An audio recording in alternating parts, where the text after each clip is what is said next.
ভাইরে ভাই, যারা আজকের ম্যাচ মিস করছেন তারা সেফ জীবনের একটা বড় অংশ মিস করেছেন। আজকালকার টি-20 মানে কি ধপধপ ছক্কা, 270-80 রানে পাহাড় আর বোলারদের পাড়া ক্রিকেটারের মতো পিটুনি খাওয়া? ধুর, ওসব তো কেবল গায়ের জোর। আসল মজা তো ছিল আজকের আফগানিস্তান বনাম সাউথ আফ্রিকা ম্যাচে। স্কোরবোর্ড দেখে ভাবছেন মাত্র 170-80 রানের টার্গেট।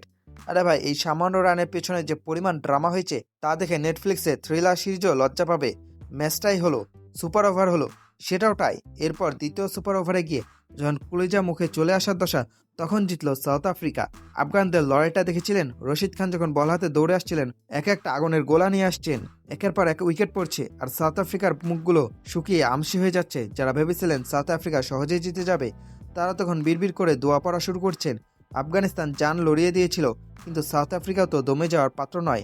ওদিকে প্রোটিয়ারা ভাবছে, ভাই চৌকাস তকমাটা কি এবারও পিছু ছাড়বে না? লড়াইটা শেষ পর্যন্ত গড়িয়ে গেল সুপার ওভারে, কিন্তু রোমাঞ্চের তখনও বাকি ছিল।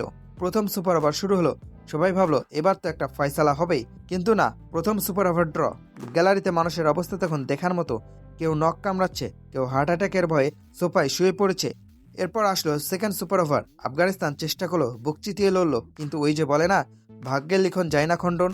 আফগানদের রূপকথার মতো বিশ্বকাপ যাত্রাটা শেষ হলো একদম শেষ বলের ট্র্যাজেডিতে। সাউথ আফ্রিকা জিতলো ঠিকই, কিন্তু ক্রিকেট প্রেমীদের মনটা জিতে নিল আফগানিস্তান। টি-20 বিশ্বকাপের ইতিহাসে এর চেয়ে সেরা ম্যাচ আর কি হতে পারে? 270 রান করা সহজ, কিন্তু 180 রানের টার্গেট ডিফেন্ড করা ম্যাচকে সুপার ওভারের পর সুপার ওভারে নিয়ে যাওয়া, এটা তো আসলে ক্রিকেট। আফগানিস্তান হয়তো টুর্নামেন্ট থেকে বিদায় নিল, কিন্তু তারা প্রমাণ করে দিল তারা এখন আর ছোট দল নয়, তারা জায়ান্ট কিলার। সাউথ আফ্রিকাকে অভিনন্দন শেষ পর্যন্ত স্নায়ু ধরে রাখার জন্য। তবে আজকের ম্যাচের ম্যান অফ দ্য ম্যাচ আসলে ক্রিকেট নিজেই। কি বলেন আপনারা? ওই চরকি পাক খাওয়া 270 রানের চেয়ে এই লো স্কোরিং থ্রিলারটাই সেরা না?